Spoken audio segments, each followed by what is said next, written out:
Hi മകളെ, welcome back. എല്ലാവർക്കും wings അക്കാദമിയുടെ പുതിയൊരു വീഡിയോയിലേക്ക് സ്വാഗതം.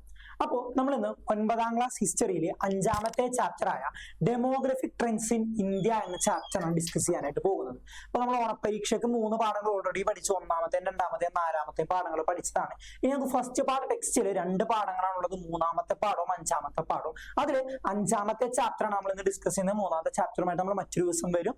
ഓക്കെ, അപ്പൊ 5ാമത്തെ ചാപ്റ്റർ ചിലപ്പോൾ ചില സ്കൂളുകളൊക്കെ നേരിട്ട് 5ാമത്തെ ചാപ്റ്റർ അയക്കാൻ തുടങ്ങിയേക്കാം. അപ്പോൾ നിങ്ങൾക്ക് ഓൾറെഡി 5ാമത്തെ ചാപ്റ്റർ എടുത്ത് കഴിഞ്ഞിട്ടുണ്ട്.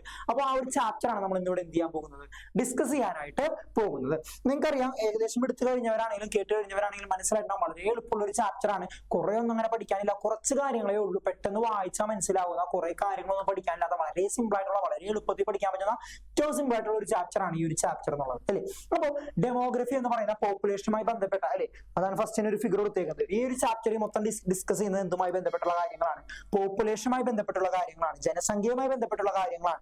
ജനസംഖ്യ വർധനവ് എങ്ങനെ ഉണ്ടാവുന്നു, ജനസംഖ്യ കുറവ് എങ്ങനെ ഉണ്ടാവുന്നു, ജനസംഖ്യ ഡെൻസിറ്റി എന്താണ്, പോപ്പുലേഷൻ ഡെൻസിറ്റി എന്താണ്, ജനസാന്ദ്രത എന്താണ്, അതുപോലെ തന്നെ എന്താണ് ജനസംഖ്യ സ്വാധീനിക്കുന്ന ഘടകങ്ങൾ എന്താണ്, അതെങ്ങനെ രാജ്യത്തിന് പുരോഗതിയെ ബാധിക്കുന്നു എന്നൊക്കെ പറയുന്ന വിവിധ തരത്തിലുള്ള ജനസംഖ്യയുമായി ബന്ധപ്പെട്ട പ്രവണതകളെ പറ്റി, ട്രെൻഡ്സിനെ പറ്റിയാണ് നമുക്ക് എന്ത് ചെയ്യാനുള്ളത്, പഠിക്കാനായിട്ട് ഉള്ളത്. അപ്പൊ വളരെ എളുപ്പത്തിൽ പഠിക്കാൻ പറ്റിയ, വളരെ സിമ്പിൾ ആയിട്ടുള്ള, അധികം കാര്യങ്ങളൊന്നും പഠിക്കാനില്ലാത്ത വളരെ സിമ്പിൾ ആയിട്ടുള്ള ചെറിയൊരു ചാപ്റ്റർ ആണ്. അപ്പൊ നമുക്ക് അധികം വൈകാതെ എന്ത് ചെയ്യാം, ചാപ്റ്ററിലേക്ക് കിടക്കാം. അപ്പോ പാഠം തുടങ്ങുമ്പോൾ തന്നെ നിങ്ങൾക്ക് എന്താണ്, ഇതുപോലൊരു ക്വസ്റ്റ്യൻ ടെക്സ്റ്റ് ബുക്കിൽ തന്നിട്ടുണ്ട്. എന്താണ്? What are the problem arises when population increases? അഥവാ ജനസംഖ്യ കൂടുമ്പോൾ എന്തൊക്കെ പ്രശ്നങ്ങൾ ഉണ്ടാകുന്നു? ഒരു പ്രദേശത്ത് ജനസംഖ്യ കൂടിക്കഴിഞ്ഞാൽ, പോപ്പുലേഷൻ കൂടിക്കഴിഞ്ഞാൽ എന്തൊക്കെ പ്രശ്നങ്ങളാണ് ആ പ്രദേശത്ത് ഉണ്ടാവുക എന്ന് ചോദിച്ചിട്ടുണ്ട്. അപ്പോൾ ഇങ്ങനെ ഒരു ചോദ്യം കിട്ടിയാൽ നിങ്ങൾ എന്തായാലും കാണാപ്പാഠം പഠിച്ചു പോകേണ്ട കാര്യമൊന്നുമില്ല, അല്ലെങ്കിൽ പഠിക്കേണ്ട കാര്യമൊന്നുമില്ല. കാരണം നമുക്കറിയാം ജനസംഖ്യ കൂടിയാൽ ഒരു പ്രദേശത്ത് എന്തൊക്കെ പ്രശ്നങ്ങൾ ഉണ്ടാവും നമുക്കറിയാം. നമ്മുടെ നോർമൽ ബുദ്ധിക്ക് ആലോചിച്ചറിയാം. കാരണം 9ാം ക്ലാസ്സിലായി, നമ്മൾ ഒന്നും അറിയാത്ത കുട്ടികളൊന്നും അല്ല, അല്ലെ? അപ്പൊ ചിന്തിക്കാൻ കഴിവുള്ളവരാണ് നമ്മൾ. അപ്പൊ ഒന്ന് ജസ്റ്റ് ചിന്തിച്ചാൽ തന്നെ മനസ്സിലാവും എന്തൊക്കെ ഉണ്ടാവും. പോവർട്ടി, ദാരിദ്ര്യം ഉണ്ടാവും, അല്ലെ? ജനസംഖ്യ കൂടിക്കഴിഞ്ഞാൽ ദാരിദ്ര്യം ഉണ്ടാവും. കാരണം ഒരുപാട് ആളുകൾക്ക് ഭക്ഷണം എത്തിച്ചു കൊടുക്കേണ്ട ഉത്തരവാദിത്തം അല്ലെങ്കിൽ ഉണ്ടാക്കേണ്ടി വരും, അല്ലെ? അപ്പൊ അത്രയൊന്നും ഭക്ഷണം ഉത്പാദിപ്പിക്കപ്പെടുന്നില്ല എന്നുണ്ടെങ്കിൽ എന്താണ് അവിടെ സ്വാഭാവികമായിട്ടും എന്തുണ്ടാവും, ദാരിദ്ര്യം ഉണ്ടാവും, പോവേർട്ടി ഉണ്ടാവും. അതുപോലെ തന്നെ അൺഎംപ്ലോയ്മെന്റ്, തൊഴിലില്ലായ്മ, അല്ലെ? ഇത്രയും പേർക്ക് തൊഴിൽ കൊടുക്കണം, പുതുതായിട്ടുണ്ടാവുന്ന അത്രയും ആളുകൾക്ക് തൊഴിൽ കൊടുക്കാനുള്ള ഒരു സാധ്യത അവിടെ ഉണ്ടാവും, അല്ലെ? ഇപ്പൊ ടെക്നോളജി ഒക്കെ ഡെവലപ്പ് ചെയ്യുന്നതിനനുസരിച്ച് ജനങ്ങൾക്ക് ജോലി കിട്ടാനുള്ള സാധ്യത കുറഞ്ഞുകൊണ്ടിരിക്കുകയാണ്. ഇപ്പൊ AI പോലുള്ള ടൂൾസ് ഒക്കെ വന്നതോടുകൂടി പല ആളുകളുടെയും ജോലി നഷ്ടപ്പെടുന്ന അവസ്ഥയിലേക്ക് വരും എത്തിയാല്. അപ്പോൾ അൺഎംപ്ലോയ്മെന്റ് വർദ്ധിക്കും, തൊഴിലില്ലായ്മ വർദ്ധിക്കും, അതൊരു കാര്യമാണ്.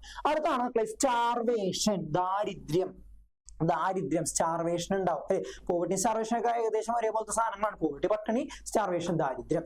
അതുപോലെ മക്കളെ നമുക്ക് വേറെ ഒരു ചേർക്കാം, ഷെൽട്ടർ പ്രോബ്ലം, അല്ലെ? എല്ലാവർക്കും വീട് ഉണ്ടാവണമെന്നുണ്ട്. ഇപ്പൊ നമുക്കറിയാം കൂട്ടുകുടുംബം ഒന്നും അല്ല, ഇപ്പൊ അണുകുടുംബങ്ങളാണ്, അല്ലെ? ഇപ്പൊ ഒരു വീട്ടിൽ തന്നെ 3 മക്കളുണ്ടെങ്കിൽ 3 പേരും 3 വീട്ടിലായിരിക്കും. ഒരാൾ തറവാട്ടിലും ബാക്കി 2 പേര് 2 വീട് വെച്ച് താമസിക്കുന്നതായിരിക്കും, അല്ലെ? അപ്പൊ ഇത്തരത്തില് വീട് വെച്ച് താമസിക്കാനായിട്ടുള്ള സൗകര്യങ്ങളൊക്കെ കുറവായിരിക്കാം, അല്ലെ? ഇപ്പൊ ഇതിനൊക്കെ ഉള്ള സ്ഥലം വേണം, സ്ഥലം ഉണ്ടാവണമെന്നില്ല, ഓപ്പൺ സ്പേസ് ഉണ്ടാവണമെന്നില്ല. അല്ലെങ്കിൽ പറഞ്ഞ ഫോർമേഷൻ ഓഫ് സ്ലംസ് പറയാം, കൂടി അവസാനം കുഞ്ഞു സ്ഥലത്തായിരിക്കും എല്ലാവരും താമസിക്കുന്നത്. അപ്പോൾ എന്താണ്, ചേരി നിർമ്മാണം വേണമെങ്കിൽ പറയാം. അപ്പൊ ഇത്തരത്തില് ഷെൽട്ടർ പ്രോബ്ലംസ് ഉണ്ടാവും, ആളുകൾക്ക് അതൊരു ബുദ്ധിമുട്ടായിട്ട് വരും. അപ്പോൾ ഇത്തരത്തില് പല പ്രശ്നങ്ങളാണ് ജനസംഖ്യ കൂടുമ്പോൾ ഉണ്ടാവുന്നത്, അല്ലേ? അപ്പൊ ഇതൊക്കെ നിങ്ങൾക്ക് കാണാപ്പാഠം പഠിക്കണോടാ വേണ്ട, നിങ്ങൾക്ക് മനസ്സിലാക്കാൻ പറ്റുന്ന, സിമ്പിൾ ആയിട്ട് നിങ്ങളെ നോർമൽ ബുദ്ധിക്ക് ആലോചിക്കാൻ പറ്റുന്ന കാര്യങ്ങളെ പറഞ്ഞിട്ടുള്ളൂ, അല്ലേ?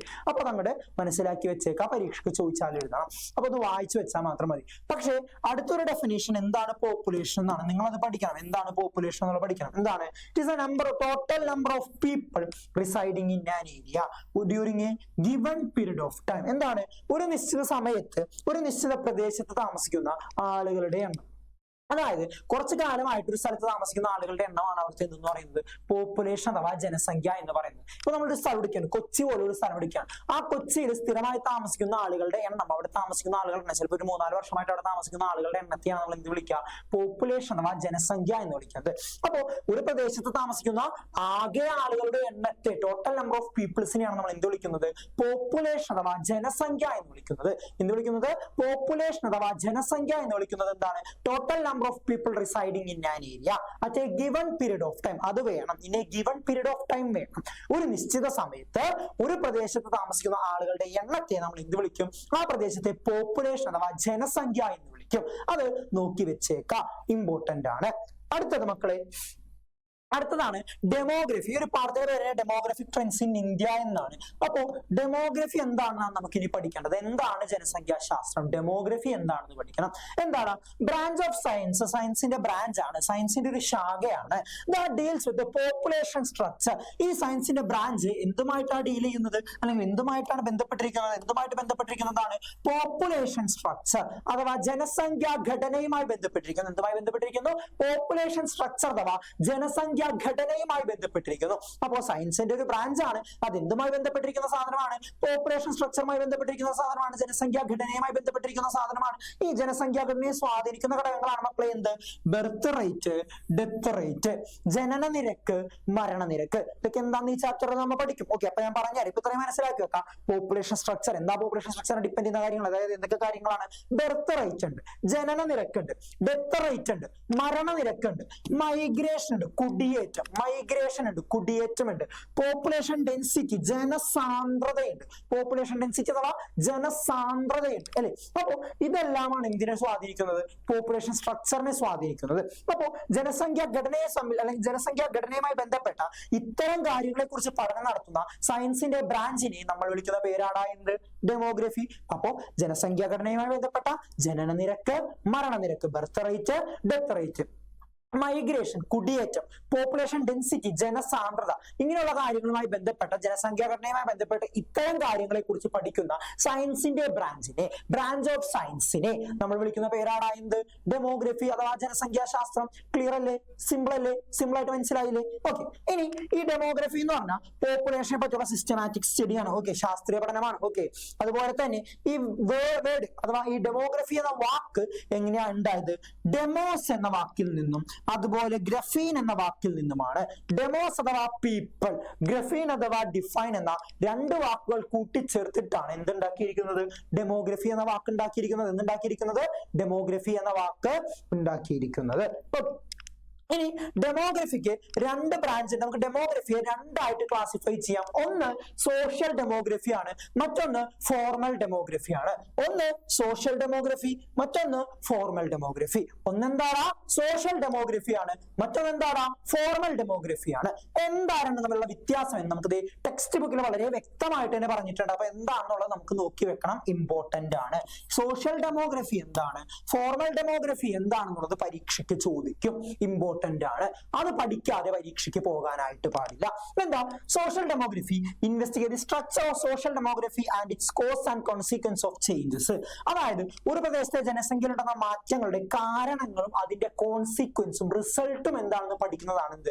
Social demography. അപ്പോൾ ഒരു സിസ്റ്റമാറ്റിക് പഠനം. എന്തുകൊണ്ട് ജനസംഖ്യ കൂടി, ജനസംഖ്യ കുറയാനുള്ള കാരണം എന്താണ്, ജനസംഖ്യ കൂടാനായിട്ട് ഇപ്പൊ കൂടുതലായിട്ട് തൊഴിൽശാലകൾ വന്നിട്ടുണ്ടോ, തൊഴിലാളികൾക്കുള്ള അവസരം വന്നിട്ടുണ്ടോ, ഇനി അങ്ങനെ ജനസംഖ്യ കുറയാണെങ്കിൽ എന്തുകൊണ്ട് കുറഞ്ഞു, ആളുകൾ ഒരുപാട് സ്ഥലത്തേക്ക് മൈഗ്രേറ്റ് ചെയ്ത് പോയിട്ടുണ്ടോ, അല്ലെങ്കിൽ ആളുകൾ ഇങ്ങോട്ട് വരുന്നുണ്ടോ, ആളുകൾ കടന്ന് എല്ലായിടത്തേക്ക് പോകുന്നുണ്ടോ, ഇവിടെ മരണനിരക്ക് കൂടിയോ, ജനന നിരക്ക് കൂടിയോ, അങ്ങനെ ജനസംഖ്യയിൽ ഉണ്ടാകുന്ന മാറ്റത്തിന്റെ കാരണം എന്താണെന്ന് പഠിക്കുന്നതാണ് മക്കളെ എന്ത്?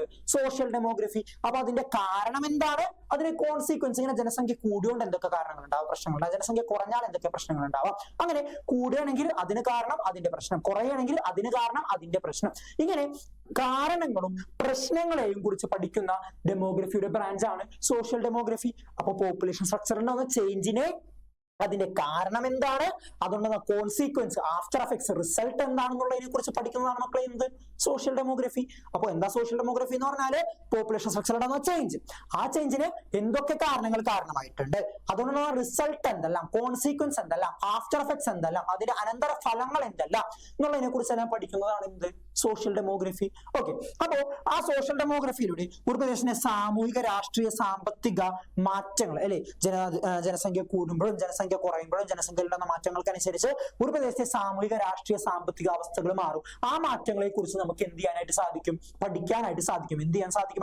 പഠിക്കാനായിട്ട് സാധിക്കും. അതാണ് എന്തിന്റെ പ്രത്യേകത? സോഷ്യൽ ഡെമോഗ്രഫിയുടെ പ്രത്യേകത. എന്തിന്റെ പ്രത്യേകത? സോഷ്യൽ ഡെമോഗ്രഫിയുടെ പ്രത്യേകത.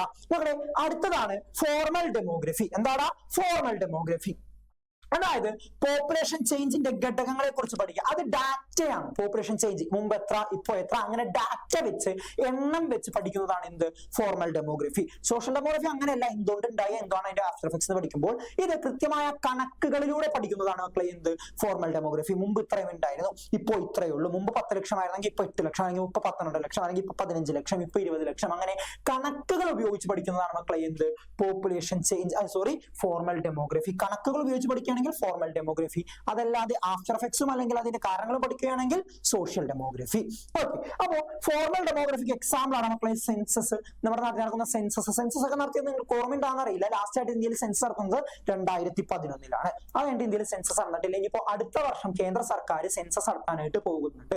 അപ്പോ സെൻസസ് എന്നുള്ള വാക്കൊക്കെ നിങ്ങൾ കേട്ടിട്ടുണ്ടാവാം ചിലപ്പോ. അപ്പോ ഈ ഫോർമൽ ഡെമോഗ്രഫിക്ക് ഒരു എക്സാമ്പിൾ ആണ്, കണക്കെടുക്കുന്നതിന് ഒരു എക്സാമ്പിൾ ആണ് മക്കളെ എന്ത്, സെൻസസ് എന്ന് പറയുന്നത്. എന്തെന്ന് പറയുന്നതാ, സെൻസസ് എന്ന് പറയുന്നത്. ഓക്കെ, അപ്പോ എന്താണ്, അതിലൂടെ എത്ര പേരുണ്ട്, അവരെ ഈ പോപ്പുലേഷൻ സൈസ് എത്രയാണ്, ഏജ് സ്ട്രക്ചർ, എത്ര വയസ്സിനുള്ളവരാണ്, എത്ര പുരുഷന്മാര് എത്ര സ്ത്രീകൾ, ജെൻഡർ റേഷ്യോ അല്ലെ, എത്ര പുരുഷന്മാര് എത്ര സ്ത്രീകൾ, അവർ എത്ര വയസ്സിനിടയിലുള്ളവരാണ്, അവരുടെ പോപ്പുലേഷൻ സൈസ് എത്രയാണ്, ഇങ്ങനെയുള്ള കാര്യങ്ങളൊക്കെ നമുക്ക് ഇവിടെ മനസ്സിലാവും, ഫോർമൽ ഡെമോഗ്രഫിയിലൂടെ മനസ്സിലാക്കാനായിട്ട് സാധിക്കും. അപ്പൊ അതനുസരിച്ച് സർക്കാരിന് എന്ത് ചെയ്യാം, പദ്ധതികൾ പ്ലാൻ ചെയ്യാം. ഇന്ന മേഖലയിലുള്ള ആളുകൾ ഇത്ര പേരുണ്ട്, ഇത്ര പേര് ഇത്ര വയസ്സുള്ളവരാണ്, ഇത്ര പേര് വിദ്യാർത്ഥികളാണ്, ഇത്ര പേര് ജോലി ചെയ്യുന്നവരാണ്, ഇത്ര പേര് പ്രായമായവരാണ്. അപ്പൊ ഇവർക്കൊക്കെ വേണ്ടിയിട്ടുള്ള പദ്ധതികളും പദ്ധതിയുടെ നീക്കിയിരിക്കും അല്ലെങ്കിൽ പൈസയുടെ നീക്കിയിരിക്കും സർക്കാരിന് പ്ലാൻ ചെയ്യാനായിട്ട് സാധിക്കും. അതാണ് ഇതിന്റെ പ്രത്യേകത, ഫോർമൽ ഡെമോഗ്രഫിയുടെ പ്രത്യേകത. ഇതിന്റെ പ്രത്യേകത ഫോർമൽ ഡെമോഗ്രഫിയുടെ പ്രത്യേകത എന്ന് പറയുന്നത്.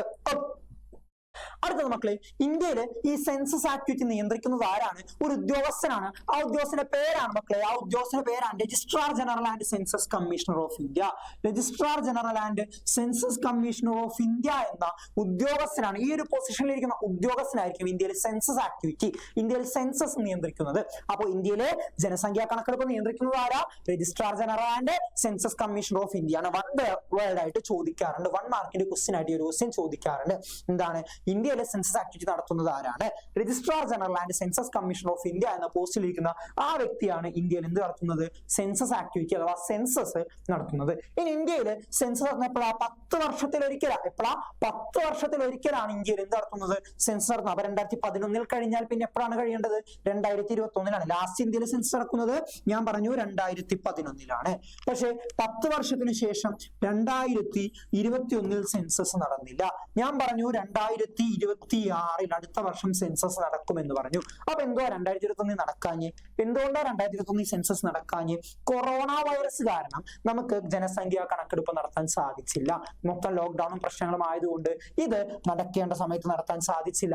അതുകൊണ്ട് അതിപ്പോൾ എപ്പോൾ നടത്താൻ തീരുമാനിച്ചു, 2026 സെൻസസ് നടത്താൻ നമ്മുടെ കേന്ദ്ര സർക്കാർ തീരുമാനിച്ചിട്ടുണ്ട്. അപ്പോൾ ലാസ്റ്റ് നടന്നത് 2011 അതിനുശേഷം നടക്കാൻ പോകുന്നത് 2026. ഓക്കെ, അപ്പോൾ ഇന്ത്യയിൽ സെൻസസ് ആക്കുന്നത് സാധാരണ 10 വർഷത്തിലൊരിക്കലാണ്. ഇനി സെൻസസ് ആക്ടിവിറ്റി നിയന്ത്രിക്കുന്നത് registrar general and census commissioner of India എന്ന പോസ്റ്റിലുള്ള വ്യക്തിയാണ്. ഓക്കെ, അടുത്തത് മക്കളെ, ഇൻഡിക്കേറ്റേഴ്സ് ഓഫ് ഡെമോഗ്രഫി. ഇൻഡിക്കേറ്റർ എന്ന് പറഞ്ഞാൽ മക്കളെ സൂചകങ്ങൾ. ഈ ജനസംഖ്യാ ശാസ്ത്രത്തിന്റെ സൂചകങ്ങൾ എന്തെല്ലാം. ഓക്കെ, അപ്പൊ ഡെമോഗ്രഫിയുടെ ഇൻഡിക്കേറ്റേഴ്സ് എന്തെല്ലാമാണ് ഇമ്പോർട്ടന്റ് ആണ്, പഠിക്കണം. ആദ്യത്തത് മൈഗ്രേഷൻ. ടെക്സ്റ്റ് ബുക്കിൽ ഇങ്ങനെ ഒരു ഫിഗർ ഇങ്ങനെ തന്നെ തന്നിട്ടുണ്ട്. പിന്നെ birth rate and death rate, ജനന നിരക്കും മരണനിരക്കും, മൈഗ്രേഷൻ, കുടിയേറ്റം. ഓരോന്ന് എന്താന്ന് പുറത്താൻ മാത്രം മനസ്സിലാക്കുക. അത് കഴിഞ്ഞത് ഓരോന്ന് നമ്മൾ എന്ത് ചെയ്യാൻ പോണേ, എക്സ്പ്ലെയിൻ ചെയ്ത് പഠിക്കാനായിട്ട് പോവുകയാണ്. ഇനി പോപ്പുലേഷൻ ഡെൻസിറ്റി, ജനസാന്ദ്രത, അതുപോലെ തന്നെ മെയിൽ ഫീമെയിൽ റേഷ്യോ അല്ലെങ്കിൽ ചൈൽഡ് സെക്സ് റേഷ്യോ, സ്ത്രീ പുരുഷാനുപാതം, അതുപോലെ ലൈഫ് എക്സ്പെക്ടൻസി, ആയുർദൈർഘ്യം, അതുപോലെ ഏജ് സ്ട്രക്ചർ, എന്താണ് പ്രായഘടന, അതുപോലെ ഡിപ്പെൻഡൻസി റേഷ്യോ. ഇതൊക്കെ എന്താണെന്ന് മാത്രം നോക്കി വെക്കുക. ഇത് ഓരോന്നും നമ്മൾ ഇനി എന്ത് ചെയ്യാൻ പോണേ, എക്സ്പ്ലെയിൻ ചെയ്ത് പഠിക്കാൻ പോണേ. ഇതെല്ലാമാണ് മക്കളെ എന്തായിട്ട് പറയുന്നത്, ഇൻഡിക്കേറ്റേഴ്സ് ഓഫ് ഡെമോഗ്രഫി ആയിട്ട് പറയുന്നത്. ജനസംഖ്യാ ശാസ്ത്രത്തിന്റെ സൂചകങ്ങളായിട്ട് ഇൻഡിക്കേറ്റേഴ്സ് ആയിട്ട് പറയുന്നത് ഇത്തരം കാര്യങ്ങളാണ്. ഇത് ഓരോന്നായിട്ട് നമുക്ക് ഇനി എന്ത് ചെയ്യണം, എന്താണെന്നുള്ളത് പഠിക്കണം. ഓരോന്നായിട്ട് നമുക്ക് എന്ത് ചെയ്യണം, എന്താണെന്നുള്ളത് പഠിക്കണം. അതാണ് നമ്മൾ അടുത്തതായിട്ട് ചെയ്യാനായിട്ട് പോകുന്നത്. ഓക്കെ, ആദ്യത്തത് മക്കളെ മൈഗ്രേഷൻ ആണ്, കുടിയേറ്റമാണ്. എന്താ migration? It is a permanent or temporary settlement of people from one region to another. ജനങ്ങള് ഒരു പ്രദേശത്ത് നിന്ന് മറ്റൊരു പ്രദേശത്തേക്ക് താൽക്കാലികമായിട്ടോ സ്ഥിരമായിട്ടോ മാറി താമസിക്കുന്നതിന് നമ്മൾ എന്ത് വിളിക്കും, മൈഗ്രേഷൻ എന്ന് വിളിക്കും. ഒരു ഉദാഹരണത്തിന് എന്റെ വീട് ഇപ്പൊ തൃശ്ശൂർ ജില്ലയിലാണെങ്കിൽ കുറച്ചുനാൾ കഴിയുമ്പോൾ ഞാൻ എറണാകുളത്തേക്ക് മാറി താമസിക്കുകയാണ്. ചിലപ്പോൾ ഒരു 2 വർഷത്തേക്കോ 2 മാസത്തേക്കോ മാറി താമസിക്കുന്നതായിരിക്കാം. ഇങ്ങനെ താൽക്കാലികമായിട്ട് ഞാൻ മാറുന്നു, അല്ലെങ്കിൽ സ്ഥിരമായിട്ട് ഞാൻ എറണാകുളത്ത് പോയി താമസിക്കാൻ തീരുമാനിച്ചു. അങ്ങനെ സ്ഥിരമായിട്ട് ഞാൻ മാറി താമസിക്കുന്നതിനെയാണ് എന്ത് വിളിക്കുന്നത്? കുടിയേറ്റം അഥവാ മൈഗ്രേഷൻ എന്ന് വിളിക്കുന്നത്. ചിലപ്പോൾ ഞാൻ ജോലി ചെയ്യാനായിട്ട് വേറെ എവിടെയെങ്കിലും പോയി നിൽക്കേണ്ടി വരും, അത് മൈഗ്രേഷൻ ആണ്. ചിലപ്പോൾ ഞാൻ പെർമനന്റ് ആയിട്ട് വീടൊക്കെ വിറ്റുകൊണ്ട് ചിലപ്പോൾ വേറെ എവിടെയും പോയി സെറ്റിൽ ആവും, അത് മൈഗ്രേഷൻ ആണ്. അപ്പൊ ഇത്തരത്തില് നമ്മൾ താൽക്കാലികമായിട്ടോ സ്ഥിരമായിട്ടോ ഒരു സ്ഥലത്ത് നിന്ന് വേറൊരു സ്ഥലത്തേക്ക് താമസം മാറുന്നതിനെ വിളിക്കുന്ന പേരാണ് മക്കളെ എന്ത്?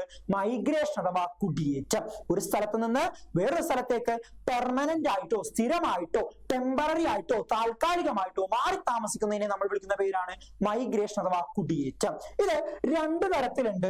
ഇന്റേണൽ മൈഗ്രേഷനും ഉണ്ട്, ഇന്റർനാഷണൽ മൈഗ്രേഷനും ഉണ്ട്. ആഭ്യന്തര കുടിയേറ്റവും ഉണ്ട്, അന്താരാഷ്ട്ര കുടിയേറ്റവും ഉണ്ട്. ആ പേര് തന്നെ കിട്ടും, ഇന്റേണലും ഇന്റർനാഷണലും. ഇന്റേണൽ എന്ന് പറഞ്ഞാൽ മക്കളെ within the border of country, ഒരു രാജ്യത്തിന്റെ അതിർത്തിക്കകത്ത്, ഇന്ത്യ എന്ന രാജ്യത്തിന്റെ അകത്ത് എവിടെയും മാറി താമസിക്കുന്നതിനെ നമ്മൾ എന്ത് വിളിക്കും? Internal migration. ഒരു രാജ്യത്തിന് അകത്തു തന്നെ എവിടേക്ക് മാറി താമസിച്ചാലും മക്കളെ അത് എന്ത് മൈഗ്രേഷനാണ്? ഇന്റേണൽ മൈഗ്രേഷൻ ആണ്. ഫോർ എക്സാമ്പിൾ, ഇപ്പോ ഒരുപാട് അന്യസംസ്ഥാന തൊഴിലാളികള്, അതിഥി തൊഴിലാളികള് ബംഗാളിൽ നിന്നും ആസാമിൽ നിന്നും ഗുജറാത്തിൽ നിന്നും രാജസ്ഥാനിൽ നിന്നും മധ്യപ്രദേശിൽ നിന്നും ഒക്കെ കേരളത്തിലേക്ക് വരുന്നുണ്ട് ഇല്ലേ? അപ്പൊ നമ്മളൊക്കെ അവരെന്താണ് പല പേര് ബംഗാളികളിൽ നിന്നും ആസാമികളിൽ നിന്നും ഗുജറാത്തികളിൽ നിന്നും വിളിക്കാം ഇല്ലേ? അപ്പോ അതെന്താണ്? ഇന്റേണൽ മൈഗ്രേഷൻ ആണ്. അവർ ജോലി അന്വേഷിച്ച് ഇന്ത്യക്ക് അകത്ത് തന്നെ വന്നേക്കുന്നതാണ്, അത് ഇന്റേണൽ മൈഗ്രേഷൻ ആണ്. ഇപ്പൊ നമ്മുടെയൊക്കെ വീട്ടിൽ തന്നെ പഠിക്കാനായിട്ട് ബാംഗ്ലൂർ പോകുന്നു, അല്ലെങ്കിൽ ബോംബെയിൽ പോകുന്നു, ഡൽഹിയിൽ പോകുന്നു, എറണാകുളത്ത് പോകുന്നു, ജോലിക്കാലും ഇവിടെയൊക്കെ നമ്മൾ പോകാറുണ്ട്, നമ്മുടെ വീട്ടിൽ നിന്നൊക്കെ ആൾക്കാർ പോകാറുണ്ട്. ഇതാണ് ഇന്റേണൽ മൈഗ്രേഷൻ. ഒരു രാജ്യത്തിനകത്ത് ജോലി അന്വേഷിച്ചിട്ടായാലും അല്ലാണ്ടായാലും എങ്ങനെങ്കിലും ആയാലും ഓക്കെ, ഒരു രാജ്യത്തിനകത്ത് എവിടെ പോയാലും അത് എന്ത് മൈഗ്രേഷനാണ്? ഇന്റേണൽ മൈഗ്രേഷൻ ആണ്. ഓക്കെ, അപ്പൊ ഇന്റർനാഷണൽ മൈഗ്രേഷൻ എന്തായിരിക്കും? സ്വാഭാവികമായിട്ടും രാജ്യത്തിന് പുറത്തേക്കുള്ള മൈഗ്രേഷൻ ആണ് എന്ത്? അക്രോസ് ദി കൺട്രി, രാജ്യത്തിന്റെ അതിർത്തി കടന്ന് വേറൊരു രാജ്യത്ത് പോയി മൈഗ്രേറ്റ് ചെയ്യുന്നതാണ് എന്ത്? International migration. ഇപ്പൊ നമ്മുടെ ആരെങ്കിലൊക്കെ ഗൾഫിലേക്ക് ജോലി അന്വേഷിച്ച് പോകുന്നു, ഇന്റർനാഷണൽ മൈഗ്രേഷനാ. യൂറോപ്പിലേക്ക് പഠിക്കാൻ പോകുന്നു, ഇന്റർനാഷണൽ മൈഗ്രേഷനാ. അല്ലെങ്കിൽ യൂറോപ്പിലേക്ക് ജോലിക്ക് പോകുന്നു, ഇന്റർനാഷണൽ മൈഗ്രേഷനാ. അപ്പോ ഒരു സ്ഥലത്ത് നിന്ന്, ഒരു രാജ്യത്ത് നിന്ന് ആ രാജ്യവും വിട്ട് പുറം രാജ്യത്തേക്ക് പോകുന്നത് ഇന്റർനാഷണൽ മൈഗ്രേഷൻ. ആ രാജ്യത്തിനകത്ത് തന്നെ മൈഗ്രേറ്റ് ചെയ്യുന്നത് ഇന്റേണൽ മൈഗ്രേഷൻ. വ്യത്യാസം മനസ്സിലാക്കാൻ, രാജ്യത്തിനകത്ത് തന്നെയാണെങ്കിൽ ഇന്റേണലും, രാജ്യത്തിന് പുറത്തേക്കാണെങ്കിൽ ഇന്റർനാഷണലും. രാജ്യത്തിന് പുറത്തേക്ക് ഇന്റർനാഷണലും, രാജ്യത്തിനകത്ത് തന്നെ ഇന്റേണൽ മൈഗ്രേഷനും. അപ്പോ അതങ്ങോട്ട് മനസ്സിലാക്കി വെച്ചേക്കാം. വളരെ സിമ്പിൾ ആണ്. എക്സാമ്പിൾ ഒക്കെ നിങ്ങൾക്ക് തന്നെ കയ്യിൽ എഴുതാൻ പറ്റുന്നതേ ഉള്ളൂ. ഓക്കെ, അടുത്തത് മക്കളെ birth rate and death rate. ജനന നിരക്കും മരണനിരക്കും. എന്താണ് ബർത്ത് റേറ്റ്, എന്താണ് ഡെത്ത് റേറ്റ്? അതായത് ബർത്ത് റേറ്റ് എന്ന് പറഞ്ഞാൽ മക്കളെ 1000 പേരിൽ എത്ര പേർക്ക് ജന്മം നൽകുന്നുണ്ട് എന്ന് പറയുന്നതാണ് birth rate. Number of live birth per 1000. 1000 പേരിൽ എത്ര പേർക്ക് ജന്മം നൽകുന്നുണ്ട് എന്ന് പറയുന്നതാണ് എന്ത് മക്കളെ? ബർത്ത് റേറ്റ് അഥവാ ജനന നിരക്ക് എന്ന് പറയുന്നത്. ഓക്കെ, അങ്ങനെയാണെങ്കിൽ മരണനിരക്ക് എന്ന് പറഞ്ഞാൽ മക്കളെ 1000 പേരിൽ എത്ര പേര് മരിക്കുന്നുണ്ട് എന്ന് പറയുന്നതാണ് മക്കളെ എന്ത്? Death rate. ഇത് രണ്ടും നമ്മൾ ആയിരത്തിലാണ് പറയാം. 1000 പേരില് എത്ര പേർക്ക് ജനനം നൽകുന്നുണ്ട് എന്ന് പറയുന്നത് ബർത്ത് റേറ്റും, 1000 പേരില് എത്ര പേര് മരണപ്പെട്ടു പോകുന്നുണ്ട് എന്ന് പറയുന്നത് ഡെത്ത് റേറ്റും. അപ്പോ 1000 പേര് എടുത്താൽ ആ 1000 പേരിൽ എത്ര പേര് മരിക്കുന്നുണ്ടെന്ന് നോക്കും, അതാണ് ആ രാഷ്ട്രത്തെ അല്ലെങ്കിൽ ആ സ്ഥലത്തെ ഡെത്ത് റേറ്റ്. ഇനി 1000 പേരിൽ എത്ര പേർക്ക് ജന്മം നൽകാൻ പറ്റുന്നുണ്ട്, ജന്മം നൽകുന്നുണ്ടെന്ന് നോക്കിക്കഴിഞ്ഞാൽ അതാണ് ആ പ്രദേശത്തെ ബർത്ത് റേറ്റ്, ജനന നിരക്ക്. ഓക്കെ, അപ്പൊ അതങ്ങോട്ട് നോക്കി വെച്ചേക്കാം. സിമ്പിൾ ഡെഫിനേഷൻ ആണ്. Number of live birth per 1000 ആണെങ്കിൽ ബർത്ത് റേറ്റും, നമ്പർ ഓഫ് ഡെത്ത് പെർ 1000 ആണെങ്കിൽ ഈ ലിവ് ബർത്ത് മാറ്റി ഡെത്ത് ആക്കി കഴിഞ്ഞാൽ എന്തായി? ഡെത്ത് റേറ്റ് ആയി. ലിവ് ബർത്ത് ആണെങ്കിൽ ബർത്ത് റേറ്റും, ഡെത്ത് ആണെങ്കിൽ ഡെത്ത് റേറ്റും. അപ്പോ number of live birth per 1000 birth rate, number of death per 1000 death rate, മരണനിരക്ക്. അങ്ങനെയാണെങ്കിൽ മക്കളെ അടുത്തതാണ് ജനസാന്ദ്രത, ഡെൻസിറ്റി ഓഫ് പോപ്പുലേഷൻ. എന്താ ഡെൻസിറ്റി എന്നൊക്കെ നമ്മൾ ഫിസിക്സിൽ പഠിക്കാം. 8ാം ക്ലാസ്സിലൊക്കെ ഫിസിക്സിൽ എന്താണ് ഡെൻസിറ്റി എന്നൊക്കെ നിങ്ങൾ പഠിച്ചതാണ്. അപ്പോ എന്താണ് ഇവർ നമ്മൾ പോപ്പുലേഷൻ ഡെൻസിറ്റി അഥവാ ജനസാന്ദ്രത കൊണ്ട് ഉദ്ദേശിക്കുന്നത് 1 കിലോമീറ്റർ ഏരിയയില്, പെർ കിലോമീറ്റർ ഏരിയയില് എത്ര പേര് താമസിക്കുന്നുണ്ട്, ഇതൊരു പോപ്പുലേഷന്റെ ഡെഫിനേഷൻ ആണ്. ഫസ്റ്റ് സെന്റൻസ് ഈ അടയാളപ്പെടുത്തി തന്നതാണ് ഡെൻസിറ്റി ഓഫ് പോപ്പുലേഷൻ അല്ലെങ്കിൽ പോപ്പുലേഷൻ ഡെൻസിറ്റിയുടെ ഡെഫിനേഷൻ. 1 കിലോമീറ്റർ ചുറ്റളവില് ഞാൻ ഇതൊരു കേന്ദ്രം, ഇപ്പൊ ഒരു ഉദാഹരണത്തിന് ഇതൊരു സ്ഥലമാണ്, ഇതെന്റെ വീടാണ്. ഈ എന്റെ വീടിന് ചുറ്റുവട്ടത്തുള്ള 1 കിലോമീറ്റർ റേഡിയസിൽ ഞാൻ ഒരു സ്ഥലം കൺസിഡർ ചെയ്യാണ്. ഈ 1 കിലോമീറ്റർ റേഡിയസിലുള്ള ഈ സ്ഥലത്ത് എത്ര പേര് താമസിക്കുന്നുണ്ട്, ഈ പ്രദേശത്ത് എത്ര പേര് താമസിക്കുന്നുണ്ട് എന്ന് പറയുന്നതാണ് എന്ത് മക്കളെ? Population density. അതായത് ഒരു പ്രദേശത്തിന് 1 കിലോമീറ്റർ ചുറ്റളവ് പ്രദേശത്ത് എത്ര ആളുകൾ താമസിക്കുന്നുണ്ട് എന്ന് പറയുന്നതാണ് മക്കളെ എന്ത്? പോപ്പുലേഷൻ ഡെൻസിറ്റി അഥവാ ജനസാന്ദ്രത. ഇപ്പൊ ഇവിടെ 600 പേരാണ് താമസിക്കുന്നതെങ്കിൽ എന്റെ വീടിന്റെ ചുറ്റും എത്രയാണ്? എന്റെ വീടിന്റെ ചുറ്റുമുള്ള പോപ്പുലേഷൻ ഡെൻസിറ്റി 600 500 ആണ്. ഇനി അവിടെ 900 പേരാണെങ്കിൽ 900 ആണ്. ഓക്കെ, അപ്പൊ 1 കിലോമീറ്റർ ചുറ്റളവില് എത്ര പേര് താമസിക്കുന്നുണ്ടോ അതാണ് ആ പ്രദേശത്തെ എന്തെന്ന് പറയുന്നത്, പോപ്പുലേഷൻ ഡെൻസിറ്റി അഥവാ ജനസാന്ദ്രത എന്ന് പറയുന്നത്. സിമ്പിൾ അല്ലേ? ഓക്കെ, അങ്ങനെയാണെങ്കിൽ ഈ ജനസാന്ദ്രത കൂടിയാൽ എന്തൊക്കെ പ്രശ്നങ്ങളാണ് ഉണ്ടാവുക? ഒന്ന്, ലാക്ക് ഓഫ് ഓപ്പൺ സ്പേസസ്, തുറസായ സ്ഥലങ്ങൾ ഉണ്ടാവില്ല. ഇപ്പൊ നിങ്ങൾ ആരും ശ്രദ്ധിച്ചിട്ടുണ്ടാവും, പണ്ടൊക്കെ എന്താണ് ഒരുപാട് സ്ഥലങ്ങൾ നിങ്ങൾക്ക് ചെറുപ്പത്തിൽ കളിക്കാൻ പോകാനൊക്കെ ആയിട്ടുണ്ടായിരുന്നു. ഇപ്പൊ പല കളിക്കാൻ പോകുന്ന പറമ്പുകളിൽ എന്താന്നു വീട് വന്നു, കാരണം ഓപ്പൺ സ്പേസ് ഒക്കെ ഇല്ലാണ്ടായി. കാരണം ഇതേപോലെ ആളുകളുടെ എണ്ണം കൂടുമ്പോൾ സ്വാഭാവികമായിട്ട് അവർക്ക് വീട് വെക്കാനും ഒക്കെ ആയിട്ട് സ്ഥലം വേണ്ടി വരുന്നു. അപ്പൊ ഓപ്പൺ സ്പേസസ് കുറയുന്നു, തുറസായ സ്ഥലങ്ങൾ കുറയുന്നു. ഇപ്പൊ നിങ്ങൾക്ക് ആരും ഇപ്പൊ കളിക്കാൻ പോകുന്നില്ല. ഇപ്പൊ എല്ലാവരും ഒട്ടുമിക്ക ആൾക്കാരും ടറഫിലേക്ക് മാറ്റി കളികളൊക്കെ. ടറഫ് വന്നു തുടങ്ങി, കാരണം എന്താണ്, നാട്ടിൻപുറത്ത് കളിക്കാനുള്ള സ്ഥലങ്ങൾ ഇല്ലാതെയായി. അതാണ് പറയുന്നത്, ഓപ്പൺ സ്പേസസ് കുറയുന്നു, തുറസായ സ്ഥലങ്ങൾ കുറയുന്നു.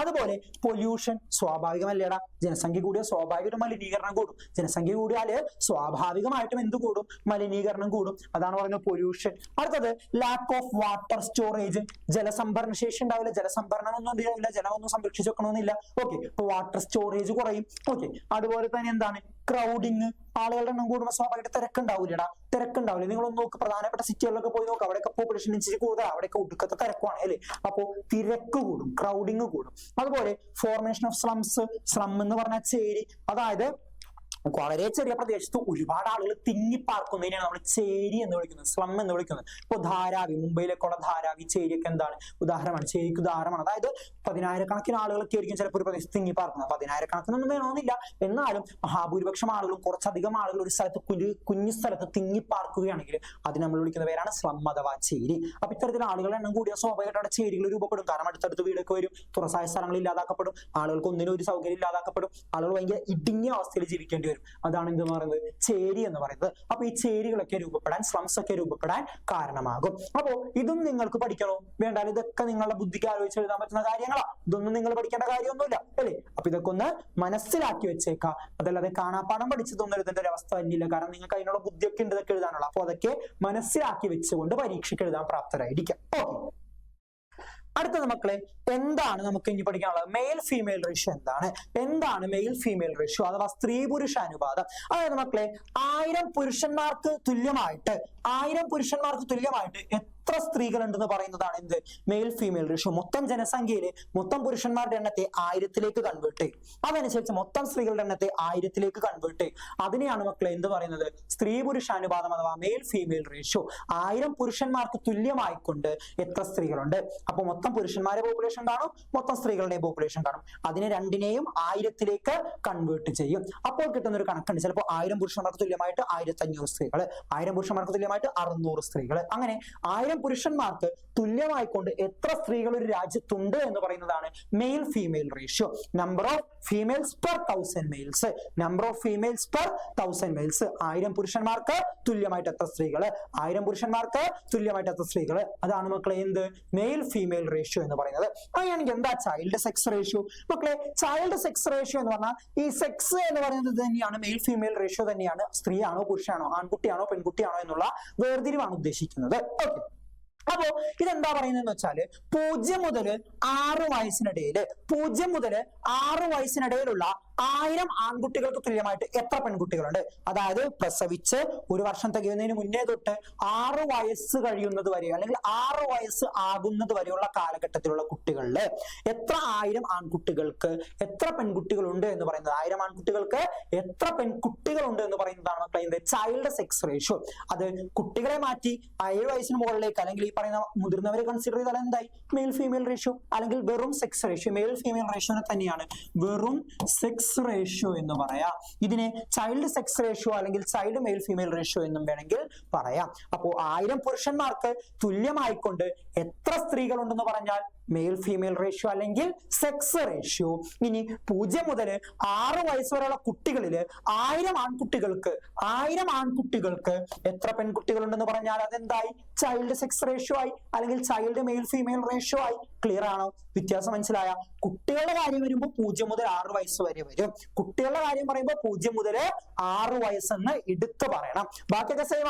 1000 പുരുഷന്മാർക്ക് അല്ലെങ്കിൽ 1000 കുട്ടികൾക്ക് 1000 ആൺകുട്ടികൾക്ക് എത്ര പെൺകുട്ടികൾ. ഇവിടെ എങ്ങനെയാ, 1000 ആണുങ്ങൾക്ക് എത്ര പെണ്ണുങ്ങള്, 1000 മെയിൽസിന് എത്ര ഫീമെയിൽസ്. ഇനി കുട്ടികളാകുമ്പോൾ അതിനകത്ത് 0 മുതൽ 6 വയസ്സെന്നുള്ള ഒരു ക്ലാസിഫിക്കേഷൻ കയറുമെന്ന് മാത്രം. ഓക്കെ, ക്ലിയർ അല്ലേ? സിമ്പിൾ അല്ലേ? ഓക്കെ, അടുത്തത് മക്കളെ ലൈഫ് എക്സ്പെക്ടൻസി, ആയുർദൈർഘ്യം. അതായത് ഒരാളുടെ ജീവിതത്തിൽ ഏകദേശം എത്ര നാള് ജീവിക്കും എന്ന് പറയുന്നതാണ് എന്ത്, ലൈഫ് എക്സ്പെക്ടൻസി. ലൈഫ് എക്സ്പെക്ടൻസി എന്ന് പറയുന്നത് അതായത് ഒരു പേഴ്സൺ ആവറേജ് എത്ര നാള് ജീവിക്കും, estimate of how long he lives on an average. ഒരാൾ ആവറേജ് ശരാശരി എത്ര നാള് ജീവിക്കും എന്ന് പറയുന്നതാണ് മക്കളെ എന്ത്, ലൈഫ് എക്സ്പെക്ടൻസി അഥവാ ആയുർദൈർഘ്യം എന്ന് പറയുന്നത്. ഉദാഹരണത്തിന് കേരളത്തിലെ ആയുർദൈർഘ്യം 75 വയസ്സാണെന്ന് വിചാരിക്കാം. എന്നും പറഞ്ഞ് എല്ലാവരും 75 വയസ്സെത്തിയിട്ടാണ് മരിക്കുന്നത്? ഇല്ല. ഒരു 10 വയസ്സിനടക്കം മരിച്ചു പോകുന്ന ആളുകളില്ലേ, 10 വയസ്സാകുമ്പോഴത്തിന് മരിച്ചു പോകുന്ന ആളുകളില്ലേ, 20 വയസ്സാകുമ്പോഴത്തിന് മരിച്ചു പോകുന്ന ആളുകളില്ലേ, ഇനി 30 വയസ്സാകുമ്പോഴത്തിന് മരിച്ചു പോകുന്ന ആളുകളില്ലേ, 60 വയസ്സാകുമ്പോൾ മരിച്ചു പോകുന്ന ആളുകളില്ലേ, ചിലര് 100 വയസ്സാകുമ്പോൾ മരിക്കണില്ലേ, ചിലർ 90 വയസ്സാകുമ്പോൾ മരിക്കണില്ലേ. അപ്പൊ എല്ലാവരും 75 തന്നെ മരിക്കണമെന്നുണ്ടാ? ഇല്ല. അതൊരു ആവറേജ് ആണ് അല്ലേ. ഏകദേശം 75 വരെയും ആളുകൾ ജീവിക്കും, ഏകദേശം. എന്നാലും എല്ലാവരും 75 വരെ ജീവിക്കണമെന്നില്ല, എല്ലാവരും 75 തന്നെ മരിക്കണമെന്നുമില്ല. ഓക്കെ. അപ്പോ അതൊരു ആവറേജ് ആണ്.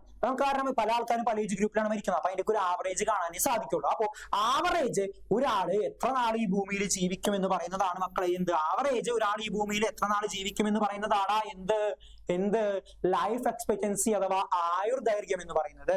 ഒരാള് ആവറേജ് ഈ ഭൂമിയിൽ എത്ര നാൾ ജീവിക്കും എന്ന് പറയുന്നതാണ് എന്ത് മക്കളെ, ലൈഫ് എക്സ്പെക്ടൻസി അഥവാ ആയുർദൈർഘ്യം എന്ന് പറയുന്നത്. അപ്പോ അത് ഓരോ ഏജ് ഗ്രൂപ്പിലും നമുക്കറിയാം പല ഏജ് ഗ്രൂപ്പ് ഉണ്ട്. 0 മുതൽ 14 വയസ്സായ കുട്ടികള്, 15 മുതൽ 59 വയസ്സ് വരെ മുതിർന്നവര്, 60 വയസ്സിന് മുകളിലേക്ക് പ്രായമായവര്. ഈ ഏജ് ഗ്രൂപ്പുകള് ഓരോ ഏജ് ഗ്രൂപ്പിലും എത്ര പേര് മരിക്കുന്നുണ്ട് എന്നിട്ട് അതിന്റെ ആവറേജ് ഒക്കെ എടുത്തിട്ടാണ് ഇത് കാൽക്കുലേറ്റ് ചെയ്യുന്നത്. കാൽക്കുലേറ്റ് ചെയ്യാൻ പഠിക്കേണ്ട. ഇത്രയും മനസ്സിലാക്കിയൊക്കെ ഓരോ ഏജ് ഗ്രൂപ്പിലെയും ആളുകളുടെ എണ്ണം സെപ്പറേറ്റ്ലി കണ്ടിട്ട് അതിൽ നിന്ന് ആവറേജ് കണ്ടിട്ടാണ് എന്ത് കൺസിഡർ ചെയ്യാറ്, ലൈഫ് എക്സ്പെക്ടൻസി അഥവാ ആയുർദൈർഘ്യം കണക്കാക്കാറ്. അപ്പൊ ആയുർദൈർഘ്യം എന്ന് പറഞ്ഞാൽ ആവറേജ് ഒരാൾ എത്ര നാൾ ജീവിക്കും എന്ന് പറയുന്നതാണ് എന്ത് മക്കളെ, ലൈഫ് എക്സ്പെക്ടൻസി അഥവാ ആയുർദൈർഘ്യം എന്ന് പറയുന്നത്. അടുത്ത മക്കളെ, ഈ കേരളത്തില് ആയുർദൈർഘ്യം കൂടുതലാണ്. നമുക്ക് ടെക്സ്റ്റ് ബുക്കിൽ ഒരു കണക്ക് തന്നിട്ടുണ്ട്, ഒരു ഡാറ്റ തന്നിട്ടുണ്ട്. ആ ഡാറ്റ ഒന്നും പഠിക്കൊന്നും വേണ്ട. അപ്പൊ ആ ഡാറ്റ നോക്കുമ്പോൾ തന്നെ മനസ്സിലായിട്ടുണ്ട് കേരളത്തിലാണ് ആയുർദൈർഘ്യം കൂടുതൽ, ലൈഫ് എക്സ്പെക്ടൻസി കൂടുതൽ. അതിന് കാരണം എന്താണ്? High literacy rate and higher education. കേരളത്തിൽ സാക്ഷരത കൂടുതലാണ്, വിദ്യാഭ്യാസം കൂടുതലാണ്. വിദ്യാഭ്യാസം കൂടുമ്പോൾ ആയുസ് കൂടും, അങ്ങനെയാണെങ്കിൽ എല്ലാവരും കുറെ പഠിപ്പിച്ചാൽ പോരെ, അപ്പൊ എല്ലാവർക്കും ആയുസ് കൂടുതലും. പിന്നെ എന്തുകൊണ്ടാണ് കേരളത്തിൽ വിദ്യാഭ്യാസം കൂടിയോണ്ട് ആയുസ് കൂടി എന്ന് പറയുന്നത്? മക്കളെ 2 കാരണങ്ങളുണ്ട്. നല്ല വിദ്യാഭ്യാസം കിട്ടിയ നല്ല ജോലി കിട്ടും, നല്ല ജോലി കിട്ടിയ കുടുംബത്തിന് മാന്യമായിട്ട് ഭക്ഷണം കഴിച്ച് പട്ടിണി കൂടാതെ കഴിഞ്ഞു പോവാം. ഒന്നാമത്തെ കാര്യം. അസുഖങ്ങളില്ല, അസുഖം വന്നാൽ ചികിത്സിക്കാൻ പൈസ ഉണ്ട്, ഒന്നാമത്തെ കാര്യം. രണ്ടാമത്തത്, നമ്മൾ അന്ധവിശ്വാസങ്ങൾക്കും അനാചാരങ്ങൾക്കും പിന്നാലെ പോകുന്നില്ല. നമ്മൾ അസുഖം വന്നാൽ കൃത്യമായി ആശുപത്രിയിൽ പോയി മരുന്ന് മേടിക്കും. അതല്ലാതെ ദൈവത്തോട് പ്രാർത്ഥിച്ച് മാത്രം അസുഖം മാറ്റാമെന്നും, അല്ലെങ്കിൽ എന്താണ് ഇപ്പോ ചില സ്ഥലത്തൊക്കെ നോർത്ത് ഇന്ത്യയിലൊക്കെ പോയി കഴിഞ്ഞാൽ ചാണാത്തിൽ കുളിക്കാമോ, പശുമൂത്രത്തിൽ കുളിക്കാമോ, ഗോമാതാവ് എന്നൊക്കെ പറഞ്ഞുകൊണ്ട് അങ്ങനെയുള്ള സിസ്റ്റം, അത് തെരഞ്ഞെടുക്കപ്പെട്ട മന്ത്രിമാരും MP മാരും വരെയൊക്കെ എന്താണ് ഇങ്ങനെയൊക്കെയാണ് ചെയ്യുന്നത് അല്ലെ. പശുവിന്റെ തൊഴുത്തിൽ പോയി കിടക്കാം, പശുവിനോട് പ്രാർത്ഥിക്കാം എന്നൊക്കെ പറഞ്ഞിട്ട്. ഓക്കെ, ഓരോരുത്തർക്കും ഓരോ വിശ്വാസമുണ്ട്, വിശ്വാസത്തെ അല്ല ചോദ്യം ചെയ്യുന്നത്. പക്ഷെ ഇത്തരത്തിലുള്ള അന്ധവിശ്വാസങ്ങൾ, ഓക്കെ, ഗോമൂത്രം കുടിച്ചാൽ അസുഖം മാറും, ഗോമൂത്രത്തിൽ കുളിച്ചാൽ അസുഖം മാറും, പാത്രം കൊട്ടിയാൽ കൊറോണ പോകും എന്നൊക്കെ പറഞ്ഞിരുന്നത് പോലെ ഉള്ള അന്ധവിശ്വാസങ്ങൾ നമുക്കില്ല, നമ്മൾ മലയാളികൾക്കില്ല. അപ്പൊ അതുകൊണ്ട് തന്നെ ഈ 2 കാരണങ്ങളാണ് ഉദ്ദേശിക്കുന്നത്. അപ്പോൾ സാക്ഷരത കൂടിയതും വിദ്യാഭ്യാസം കൂടിയതും മലയാളികൾക്ക് എന്തിന് കാരണമായിട്ടുണ്ട്?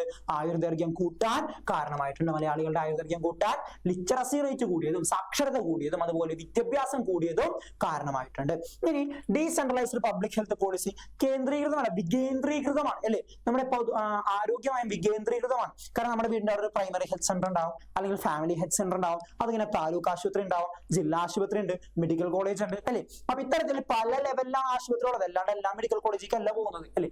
ആദ്യം നമ്മൾ താലൂക്ക് ആശുപത്രിയിൽ പോകും, അല്ലെങ്കിൽ ആദ്യം നമ്മൾ വീടിന്റെ അടുത്തുള്ള പ്രാഥമിക ആരോഗ്യ കേന്ദ്രം, ഫാമിലി ഹെൽത്ത് സെന്ററോ അല്ലെങ്കിൽ പ്രൈമറി ഹെൽത്ത് സെന്ററിലോ പോകും. അത് കഴിഞ്ഞിട്ടാണ് അതിന്റെ മുകളിലേക്ക് പോവുക. അങ്ങനെയാണ് നമ്മൾ പോകുന്നത് അല്ലെ. അപ്പൊ നമുക്ക് ഇതിനുള്ള സൗകര്യങ്ങൾ നമ്മുടെ എല്ലാവരും വീടിന്റെ അടുത്തൊരു ഹെൽത്ത് സെന്റർ എന്തായാലും ഉണ്ടാവും അല്ലേ. അപ്പൊ ഇത്തരം ആളുകൾക്ക് ചികിത്സിക്കാൻ പോകണമെങ്കിൽ ചിലർക്കൊക്കെ എന്താണ് ദൂരെ പോകാൻ വേണ്ടിയായിരിക്കും. അപ്പൊ വീടിന്റെ അടുത്തുള്ളപ്പോ എന്താണ് ആദ്യം പോണത് അങ്ങോട്ട് ആയിരിക്കും, എന്താ സുഖം വന്നാലും, കാരണം അതൊന്നും പെട്ടെന്ന് ചികിത്സിച്ച് കിട്ടും. അപ്പോ അത്തരം കാര്യങ്ങളൊക്കെ നമ്മൾ എന്ത് ചെയ്യുന്നുണ്ട്. അപ്പോൾ നമുക്ക് അങ്ങനെ ഡീസെൻട്രലൈസ്ഡ് ആയിട്ടുള്ള ഒരു പബ്ലിക് ഹെൽത്ത് പോളിസി ഉള്ളത് കൊണ്ട് തന്നെ എന്താണ് നമുക്കൊക്കെ ആശുപത്രിയിൽ പോകാൻ വലിയ മടിയും കാര്യങ്ങളൊന്നുമില്ല. പിന്നെ ഈ പറയുന്ന പോലെ മലയാളികളുടെ ഏറ്റവും വലിയ കാര്യം മലയാളികൾക്ക് ശുചിത്വം കൂടുതലാണെന്നാ പറയുന്നത് അല്ലെ. നമുക്കൊക്കെ കുറച്ച് കുറവാണെങ്കിലും ശുചിത്വം മലയാളികൾക്ക് പൊതുവെ എന്താണ് കൂടുതലാണ്. നമ്മളെ പോലുള്ള കുറച്ച് ആളുകൾക്കൊക്കെ വൃത്തിയും വെടിപ്പൊക്കെ കുറച്ച് കുറവാണ് അല്ലെ. നമ്മൾ എന്തെങ്കിലും വേസ്റ്റ് അവിടെ തന്നെ ഇടുക, അല്ലെങ്കിൽ നമ്മുടെ റൂമൊക്കെ ചെന്ന് നോക്കിയാൽ കാണാം നമ്മുടെ എത്രത്തോളം ക്ലീൻലിനെസ് ശുചിത്വം നമുക്ക് ഉണ്ടെന്ന്. പക്ഷേ പൊതുവെ ബാക്കിയുള്ളവർ വെച്ച് കമ്പയർ ചെയ്യുമ്പോൾ മലയാളികൾക്ക് എന്ത് കൂടുതലാ? ശുചിത്വം കൂടുതലാണ്. അതുപോലെ ഭക്ഷണത്തിന്റെ അവൈലബിലിറ്റി, ഫുഡ് അവൈലബിലിറ്റി നമുക്ക് പട്ടിണി നടക്കുന്നില്ല. ഇപ്പൊ നമ്മുടെ കേരള സർക്കാരിന് എന്ത് ചെയ്യാണ്? അതിദരിദ്രരായിട്ട് ഒരു നേരം പോലും ഭക്ഷണം കഴിക്കാൻ പറ്റാത്ത ഒരാൾ പോലും ഇല്ല എന്ന് ഉറപ്പാക്കാനുള്ള പദ്ധതികളൊക്കെ തുടങ്ങി. 2025 നവംബർ 1 കേരളത്തെ അതിദരിദ്ര മുക്ത ജില്ലയായിട്ട് പ്രഖ്യാപിക്കാൻ ഒരുങ്ങിയാണ് നമ്മുടെ സർക്കാർ. അപ്പൊ അതിനുള്ള പദ്ധതികൾ അവർ ആവിഷ്കരിക്കണം. അപ്പൊ എല്ലാവർക്കും ഭക്ഷണം കിട്ടുന്നുണ്ടെന്ന് ഉറപ്പാക്കുന്നുണ്ട്. അതുപോലെ പബ്ലിക് ഡിസ്ട്രിബ്യൂഷൻ, എന്താണ്? റേഷൻ കട, സപ്ലൈകോ പോലുള്ള പൊതുവിതരണ കേന്ദ്രങ്ങളും ശക്തിപ്പെട്ടിരിക്കുകയാണ് കേരളത്തിൽ. അപ്പൊ ഇവിടെയൊക്കെ പോയാൽ ഭക്ഷണ സാധനങ്ങൾ കിട്ടുന്നുണ്ടല്ലേ? നമുക്ക് റേഷൻ കടയിലും സപ്ലൈകോയിലൊക്കെ പോയാൽ ആവശ്യത്തിലേറെ സാധനങ്ങൾ വാങ്ങി തിരിച്ചു വരാൻ പറ്റുന്നുണ്ട്.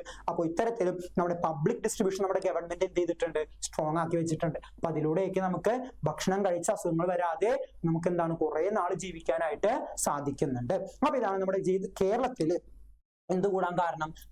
ലൈഫ് എക്സ്പെക്ടൻസി അഥവാ ആയുർദൈർഘ്യം കൂടാനായിട്ട് കാരണം. ലൈഫ് എക്സ്പെക്ടൻസി അഥവാ ആയുർദൈർഘ്യം കേരളത്തിൽ കൂടാനുള്ള കാരണം ഇതാണ്. ഇനി നമ്മുടെ നാട്ടില് ഓൾഡ് ഏജ് ആയിട്ടുള്ള പ്രായമായ ആളുകളുടെ എണ്ണം കൂടുന്നതുകൊണ്ട് 2013 നമ്മുടെ സർക്കാർ സംസ്ഥാന വാർദ്ധക്യ നയം പുറത്തിറക്കിയിട്ടുണ്ട്. Old age policy, state old age policy 2013 പുറത്തിറക്കിയിട്ടുണ്ട്. നോക്കി വെച്ചേക്കാം, സ്റ്റേറ്റ് ഓൾഡ് ഏജ് പോളിസി 2013 പുറത്തിറക്കിയിട്ടുണ്ട്. ഇനി പ്രായമായവർക്കുള്ള ഹെൽപ്പ് ലൈൻ നമ്പറാണ് മക്കളെ 14567. 14567 പ്രായമായ ആളുകളുടെ ഹെൽപ്പ് ലൈൻ നമ്പറാണ് മക്കളെ 14567. ഇതൊക്കെ വൺ വേർഡിന് സാധ്യതയുള്ളതാണ്, നോക്കി വെച്ചേക്കണം. ഓക്കെ, ഇനി മക്കളെ ഏജ് സ്ട്രക്ചർ എന്താണെന്ന് പഠിക്കണം. ഏജ് സ്ട്രക്ചർ എന്താ? ഏജ് സ്ട്രക്ചർ അതായത് ഓരോ ഏജ് ഗ്രൂപ്പിലുള്ള ആളുകൾ ടോട്ടൽ പോപ്പുലേഷന് എത്ര പേരുണ്ട്, ടോട്ടൽ പോപ്പുലേഷനിൽ എത്രയുണ്ടെന്ന് പറയുന്നതാണ് മക്കളെ എന്ത്? Age structure. ഞാൻ പറഞ്ഞത് നമുക്ക് 3 ഏജ് ഗ്രൂപ്പാണ് മെയിൻ ആയിട്ടുള്ളത്. 0 മുതൽ 14 വയസ്സുള്ള കുട്ടികൾ എന്ന് പറയുന്ന ഏജ് ഗ്രൂപ്പ് ഉണ്ട്. 15 മുതൽ 59 വരെ യുവാക്കളും മധ്യവയസ്കരും എന്ന് പറയുന്ന ഏജ് ഗ്രൂപ്പ് ഉണ്ട്. 60 വയസ്സിന് മീതയിലേക്ക് പ്രായമായവര്, വൃദ്ധർ എന്ന് പറയുന്ന ഏജ് ഗ്രൂപ്പ് ഉണ്ട്. അങ്ങനെ 3 ഏജ് ഗ്രൂപ്പാണ് നമ്മുടെ നാട്ടിൽ പൊതുവെ ഉള്ളത്. 0 മുതൽ 14 വയസ്സ് വരെ കുട്ടികള്, 15 മുതൽ 59 വയസ്സ് വരെ യുവാക്കളും മധ്യവയസ്കരും, 60 വയസ്സിന് മീതെ പ്രായമായ ആളുകൾ. ഇപ്പോ ഒരു ഉദാഹരണത്തിന് നമ്മുടെ പ്രദേശത്ത് നമ്മുടെ കേരളത്തിലെ ജനസംഖ്യ ഒരു 4 കോടിയാണെന്ന് വിചാരിക്കാം. ഈ 4 കോടി ജനങ്ങളിൽ 2 കോടി ആളുകള് എന്താണ്? ഈ പറയുന്ന യുവാക്കളും മധ്യവയസ്കരുമാണ്. ഒരു 1.5 കോടി ആളുകള് എന്താണ്? 1.5 കോടി ആളുകള് വിദ്യാർത്ഥികളാണ്. 0 മുതൽ 14 വയസ്സുള്ള വിദ്യാർത്ഥികളും കുട്ടികളുമാണ്. ഇനി ബാക്കി ഇപ്പൊ 3 ബാക്കി ഒരു 1/2 കോടി ആളുകളാണ് എന്ത്? പ്രായമായവരെന്ന് വിചാരിക്കാം. ഇനി ഇവര് ടോട്ടൽ പോപ്പുലേഷൻ എത്ര പേരുണ്ട്? ഇപ്പൊ നമ്മൾ പറയില്ലേ 4 കോടിയിൽ 2 കോടി ജനങ്ങൾ. അപ്പൊ 2/4 1/2 ആണ് ഇവരുടെ ഏജ് ഗ്രൂപ്പ് അല്ലെങ്കിൽ പോപ്പുലേഷൻ ഏജ് സ്ട്രക്ചർ. അങ്ങനെ ടോട്ടൽ പോപ്പുലേഷനെ വെച്ച് ഇവരുടെ ഓരോരുത്തരെയും പോപ്പുലേഷൻ കമ്പയർ ചെയ്യുന്നതിനെയാണ് നമ്മൾ എന്ത് വിളിക്കുന്നത്? Population age structure. ഉദാഹരണം പറയുകയാണെങ്കിൽ ഇതിനെങ്ങനെ പറയാം? 1.5 കോടി, മൊത്തം 4 കോടി, അതിൽ 1.5 കോടി കുട്ടികള്. ഇതിനെങ്ങനെ പറയും? മൊത്തം 2 കോടി, അതിൽ മൊത്തം 4 കോടി, അതിൽ 2 കോടി യുവാക്കളും മധ്യവയസ്കരും. ഇതിനെ നമ്മൾ എങ്ങനെ പറയും? മൊത്തം 4 കോടി ജനങ്ങളില് 1/2 കോടി ജനങ്ങൾ എന്താണ്? 50 ലക്ഷത്തോളം വരുന്ന ആളുകൾ ആരാണ്? പ്രായമായവരാണ്. ഓക്കെ, അപ്പൊ ഇങ്ങനെയുള്ള കണക്കുകളെ പറയുന്നതാണ്, ഇത്തരത്തിലുള്ള കണക്കുകളെ നമ്മൾ പറയുന്നതാണ് മക്കളെ എന്ത്? Population age structure. അതായത് ഓരോ ഏജ് ഗ്രൂപ്പിലെയും ആളുകൾ ടോട്ടൽ പോപ്പുലേഷന്റെ എത്ര ഭാഗമുണ്ടെന്ന് പറയുന്നതാണ് മക്കളെ എന്ത്? പോപ്പുലേഷൻ ഏജ് സ്ട്രക്ചർ എന്ന് പറയുന്നത്. എന്ത് പറയുന്നത്? പോപ്പുലേഷൻ ഏജ് സ്ട്രക്ചർ എന്ന് പറയുന്നത്. ഇത് ഞാനൊരു എസ്റ്റിമേറ്റഡ് കണക്കാണ്. ഇതല്ല കേരളത്തിലെ ഏജ് സ്ട്രക്ചർ. ഞാൻ നിങ്ങൾക്ക് മനസ്സിലാവാൻ വേണ്ടി ഒരു കണക്ക് തന്നേ ഉള്ളൂ. അത് ഇനി അതാണെന്ന് പറഞ്ഞ് കാണാപ്പാടൊന്നും പഠിക്കരുത്, ഇതൊക്കെ പഠിക്കണമെന്ന് ചോദിക്കരുത്. ഇതൊന്നും പഠിക്കേണ്ട, ഇതൊക്കെ നിങ്ങൾക്ക് മനസ്സിലാവാൻ വേണ്ടി പറഞ്ഞതാണ്. പോപ്പുലേഷൻ ഏജ് സ്ട്രക്ചർ എന്താണെന്ന് മനസ്സിലാവാൻ വേണ്ടി പറഞ്ഞതാണ്. ഓക്കെ, ക്ലിയർ അല്ലേ? ഓക്കെ, അപ്പൊ അടുത്തതിലേക്ക് പോവാം. അടുത്തത് മക്കളെ ഈ ഏജ് സ്ട്രക്ചർ ഇപ്പൊ നമുക്ക് എന്താണ്? ഈ പറഞ്ഞതുപോലെ തന്നെ ഈ പ്രായമായവരാണ് കൂടുതലാണെന്ന് വിചാരിക്കുക. ഇപ്പൊ നമ്മൾ ഈ നേരത്തെ പറഞ്ഞ കണക്കിൽ ഇവർ 50 ലക്ഷം നമ്മൾ കൊടുത്തോളൂ. ഇനി ഇവരൊരു 3 കോടി ജനങ്ങളുണ്ട്, ബാക്കി 1/2 കോടി ജനങ്ങള് യുവാക്കളും 1/2 കോടി കുട്ടികളുള്ളൂ എന്ന് വിചാരിക്കും. ഇപ്പൊ നോക്കിയേ, പ്രായമായവരെണ്ണല്ലേ മൊത്തത്തിൽ കൂടുതൽ. അപ്പോ ടോട്ടൽ പോപ്പുലേഷനിൽ പ്രായമായവരെണ്ണം കൂടിക്കഴിഞ്ഞാൽ അങ്ങനെയുള്ള പോപ്പുലേഷൻ നമ്മൾ എന്ത് വിളിക്കും? ഏജിങ് പോപ്പുലേഷൻ എന്ന് വിളിക്കും. ടോട്ടൽ പോപ്പുലേഷനിലെ പ്രായമായവരെണ്ണം 60 വയസ്സിന് മീതുള്ള വൃദ്ധരുടെ എണ്ണം കൂടിക്കഴിഞ്ഞാൽ അങ്ങനെയുള്ള പോപ്പുലേഷൻ നമ്മൾ എന്ത് വിളിക്കും? ഏജിങ് പോപ്പുലേഷൻ എന്ന് വിളിക്കും. പ്രായമായവരെണ്ണം കൂടിക്കഴിഞ്ഞാൽ നമ്മൾ അവരെന്ത് വിളിക്കും? ഏജിങ് പോപ്പുലേഷൻ എന്ന് വിളിക്കും. ഓക്കെ, നമുക്ക് ഇനി 2 ടോപ്പിക് എടുക്കാനുള്ളൂ. അതിനകത്ത് ഒന്നാണ് ഡിപ്പെൻഡൻസി റേഷ്യോ. ഡിപ്പെൻഡൻസി റേഷ്യോ എന്ന് പറഞ്ഞാൽ മക്കളെ നമ്മുടെ നാട്ടില് 15 മുതൽ 64 വയസ്സ് വരെയുള്ള ആളുകളെയാണ് മക്കളെ നമ്മൾ എന്തായിട്ട് കൺസിഡർ ചെയ്യുന്നത്? വർക്കിംഗ് ഏജ് ക്ലാസ് ആയിട്ട് കൺസിഡർ ചെയ്യുന്നത്. ജോലി ചെയ്യാൻ കഴിവുള്ള യുവാക്കളായിട്ട് കൺസിഡർ ചെയ്യുന്നത്, അല്ലെങ്കിൽ വർക്കിംഗ് ഏജ് ആയിട്ട് കൺസിഡർ ചെയ്യുന്നത് 15 മുതൽ 64 വയസ്സുള്ള ആളുകളെയാണ്. ഓക്കെ, അപ്പോ ടോട്ടൽ പോപ്പുലേഷനില് 15 വയസ്സിൽ താഴെയുള്ള ആളുകള് അതുപോലെ തന്നെ 64 വയസ്സിൽ കൂടുതലുള്ള ആളുകൾ, ഇവരൊക്കെ എന്താ ഡിപ്പെൻഡന്റ് ആയിരിക്കും. ഇപ്പൊ നിങ്ങൾ തന്നെ നോക്കാം, നിങ്ങളൊക്കെ എന്താ നിങ്ങളുടെ അച്ഛനും അമ്മയും ജോലി ചെയ്തിട്ടാണ് നിങ്ങൾ ജീവിക്കുന്നത്. ഇനി 64 വയസ്സോളം കഴിഞ്ഞാൽ നിങ്ങളുടെ വീട്ടിൽ മുത്തശ്ശന്മാരുണ്ടാവും, അവരും ജോലിക്ക് പോകുന്നുണ്ടാവില്ല, അവരും നിങ്ങളുടെ അച്ഛനും അമ്മയും ഡിപ്പെൻഡ് ചെയ്തായിരിക്കും ജീവിക്കുന്നത് അല്ലേ. അപ്പോ വർക്കിംഗ് ഏജ് ആയിട്ടുള്ള 15-നും 64-നും ഇടയ്ക്കല്ലാത്ത 15-ൽ താഴെയുള്ള ആളുകൾ, 0 മുതൽ 14 വയസ്സുള്ള ആളുകൾ, അതുപോലെ തന്നെ 64-ന് മീതെ പ്രായമുള്ള ആളുകളെയുമാണ് ഡിപ്പെൻഡന്റ് ഗ്രൂപ്പ് ആയിട്ട് കൺസിഡർ ചെയ്യുന്നത്. അപ്പോ ടോട്ടൽ പോപ്പുലേഷനിൽ ഇവരെത്ര പേരുണ്ട്,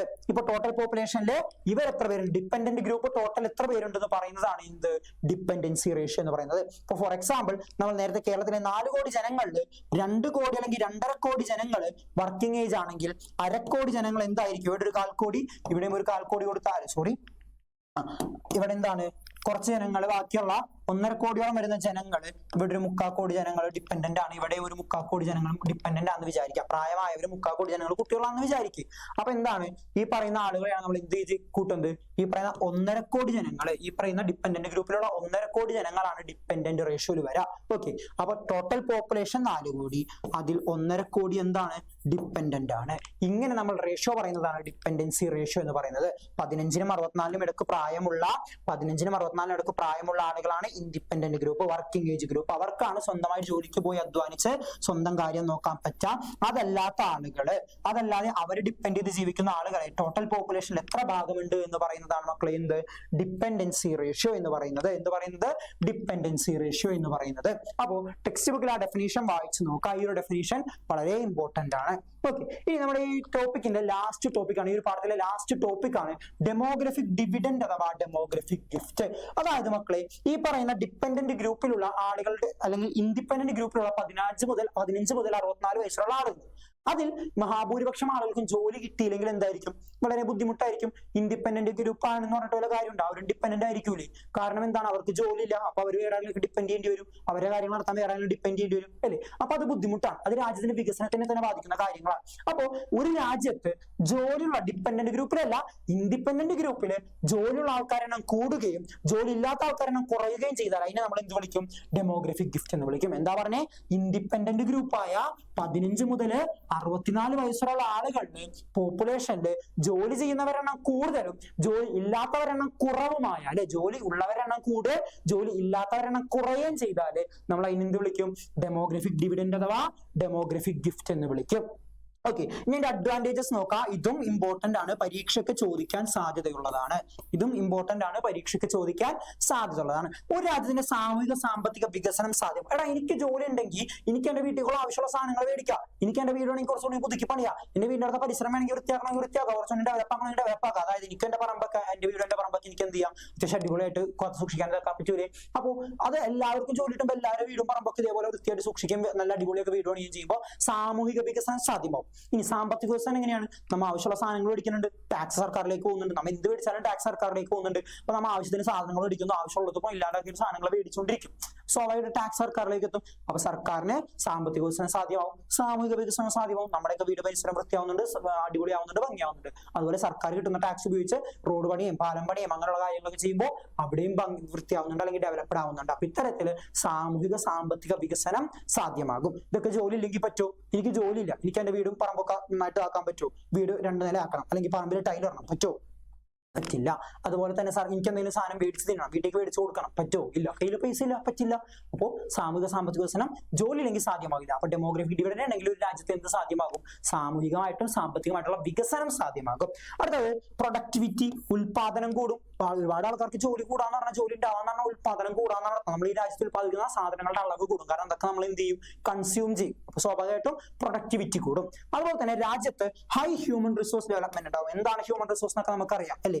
ആ ഹ്യൂമൻ റിസോഴ്സ് എന്താണ് നിങ്ങൾ ജോഗ്രഫിയിൽ പഠിച്ചതാണ്, അതിന്റെ ഡെവലപ്മെന്റ് സാധ്യമാക്കാനുള്ള വഴികളും നിങ്ങൾ ജോഗ്രഫിയിൽ പഠിച്ചതാണ്. അപ്പോൾ ഒരുപാട് പേർക്ക് ജോലി കിട്ടി എന്നതിന്റെ അർത്ഥം എന്താണ്, ഈ രാജ്യത്തെ ഹ്യൂമൻ റിസോഴ്സ് ഡെവലപ്മെന്റ് ഹൈ ആണെന്നാണ് പറയുന്നത്. അതായത് മാനവ വിഭവശേഷി വികസനം വളരെ ഉയരത്തിലാണ് അല്ലെങ്കിൽ വളരെ ഡെവലപ്ഡ് ആണെന്ന് നമുക്ക് പറയാനായിട്ട് സാധിക്കും. അപ്പൊ ഇത്രയേ ഉള്ളൂ. ഈ ഒരു ചാപ്റ്റർ വളരെ സിമ്പിൾ ആണ്. ഈ ഒരു ചാപ്റ്റർ പെട്ടെന്ന് വായിച്ചാൽ തന്നെ നിങ്ങൾക്ക് എല്ലാ കാര്യങ്ങളും മനസ്സിലാവും, അധികം ബുദ്ധിമുട്ടാനൊന്നുമില്ല. അപ്പൊ വളരെ സിമ്പിൾ ആയിട്ട് പഠിച്ചെടുക്കുക. കുറെ കാര്യങ്ങളൊക്കെ മനസ്സിലാക്കാനേ ഉള്ളൂ, പക്ഷെ ചില കാര്യങ്ങൾ പഠിക്കുക തന്നെ വേണം. അപ്പൊ അങ്ങനെ പഠിച്ചു വെച്ചേക്കാം. അപ്പൊ 3ാമത്തെ ചാപ്റ്റർ ആണ് ഇനി നമുക്ക് ഫസ്റ്റ് പാർട്ടിൽ എടുക്കാനുള്ളത്. ആ ഒരു ചാപ്റ്റർ എന്ത് ചെയ്യുക, അടുത്ത ക്ലാസ്സിൽ എടുത്തു തരാം. അപ്പോൾ ബൈ.